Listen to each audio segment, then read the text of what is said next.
Call of Duty 2023 has been delayed. There is a huge update coming to Halo, and PlayStation shows the first signs that they want to compete with Xbox Game Pass.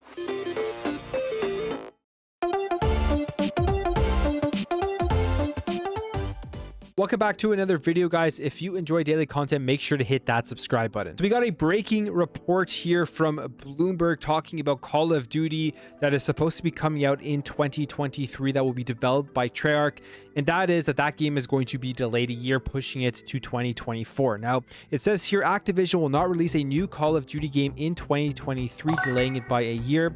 This year's new Modern Warfare game will still release this fall, with next year being a year off. And because of this delay, they say here Activision plans to support Call of Duty 2022 with a steady stream of content for 2 years, including the new Warzone experience. And this is massive in the sense when you think about Call of Duty in general. Since 2003, it has been the #1 franchise in the United States, and there's been a new game every single year for 20 years. And here's exactly what the article says. Activision Blizzard will delay a Call of Duty game that had been planned for next year, the first time the franchise will be without an annual mainline release in nearly 2 decades, according to people familiar with the plan. The company is pushing off the release after a recent entry in the series failed to meet expectations, leading some executives to believe that they're introducing new versions too rapidly. Now, the people reporting this have asked to not be identified because they weren't authorized to discuss these deliberations, and the decision is not related to Activision's agreement to sell itself to Microsoft for $69 billion. Now, there will still be content released for Call of Duty in 2023, saying here Activision is working on other projects to fill the gap next year. A Call of Duty game is set to come out this fall, which will receive a steady stream of additional content. That's going to be Modern Warfare 2, and then the 2 year of content coming to that, plus a brand new, which won't be Warzone, free-to-play online title next year. And Treyarch, the Activision-owned studio working on the now-delayed game, will also help with the free-to-play title. So there's a lot of stuff to take in here. It's interesting because Call of Duty, like I said, has released every single year for the last 20 years. It's the #1 selling game. Even with Call of Duty Vanguard, it didn't meet expectations, but it's still on top of the list, making them a ton of money. And they're thinking that they're releasing these games too often. People are losing the hype. It's not getting pushed out there enough because there's so many of these Call of Duty games that when you get to the release, a lot of people are probably just like, it's another Call of Duty game. But if you think about this year in general, they also released it during a time where we got Halo Infinite, which seems like the first-person shooter game that killed a lot of the other big titles, such as Battlefield 2042, and then reduced the amount of people who were playing Call of Duty Vanguard. Now, when it comes to the actual Activision and Microsoft deal, this decision is being made right now while they're still different companies. They haven't been acquired yet, and they do mention that this has nothing to do with that overall deal. But I think this is a very good thing. I'm happy to see this. I think a lot of people have been wanting to see this for a very long time, where they're going to allow a little bit of breathing room between the games. And then this just overall allows the developers to have more time to make these games. And I think this will end up for the positive when it comes to these Call of Duty games. I have no problem with them taking 2, even 3 years between the releases of a Call of Duty game if they're continuing to add content. Now, next year's Modern Warfare 2 is going to be a huge hit for people that have been playing it every year, but I think it's also going to bring back a lot of people who have that nostalgia for the original game when it first released. I know I'm actually pretty excited to see what they're going to do with this remake of Modern Warfare 2 because it just brings back so many great memories, and they're releasing a brand new from the ground up Warzone built for the next generation console. So there's still going to be plenty of Call of Duty content, but I think overall this is going to be the best decision going forward. So Treyarch gets to have that additional year to make their next game, even though they're still going to be working on some of the other projects, such as the free-to-play Call of Duty content. So jumping over here to another first-person shooter, and that is Halo Infinite. And we got some more information on an update coming soon, which will have multiple improvements for multiplayer and for the campaign. So they say here that this update is going through the certification process and tracking towards the release for Thursday, February 24th. So that will be tomorrow. And they say whether it's addressing issues with achievements, unlocking, or returning to the game via quick resume. Thankfully, they're looking at the quick resume thing because that is super annoying, especially if you're in multiplayer. You kind of always have to restart the game. They are working on another handful of fixes as well for the campaign. and there will be more on the way. So some things specifically they're going to be looking at are first person animations like clambering and reloading, which have been prone to some frame rate issues, and they should also now run more smoothly after the update. They're also going to be increasing the range of the motion tracker in Big Team Battle from 18 meters to 24 meters. They say here that is based off of consistent community feedback.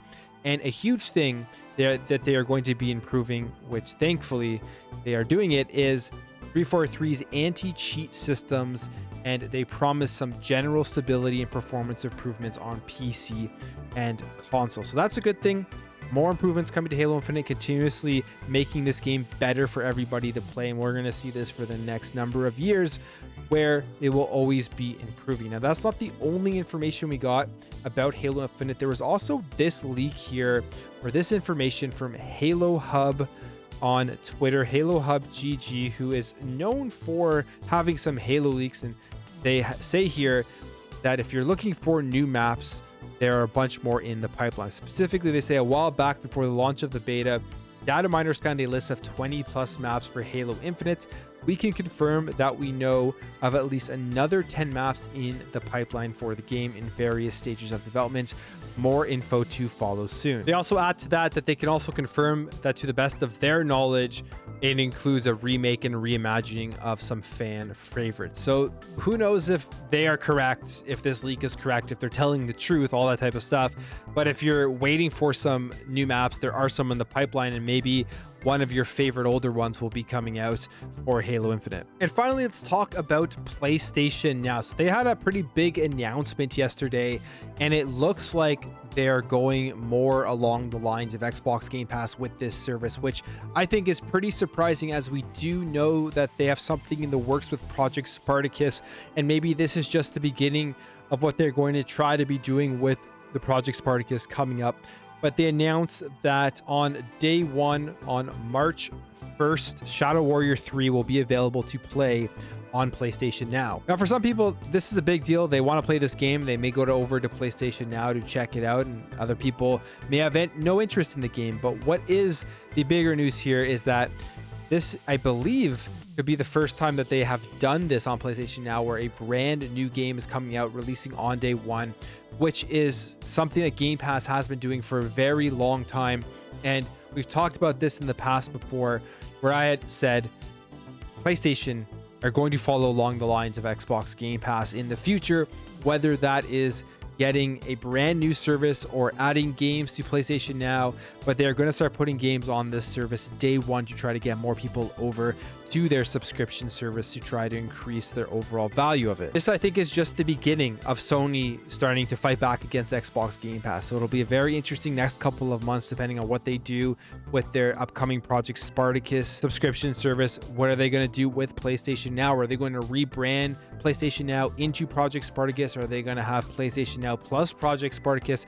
And how many more games are going to be making its way onto the service on day one? So whether you're on Xbox or whether you're on PlayStation, I think this is in general an overall good thing, because it creates more competition for these subscription services and it gives more value to the customers.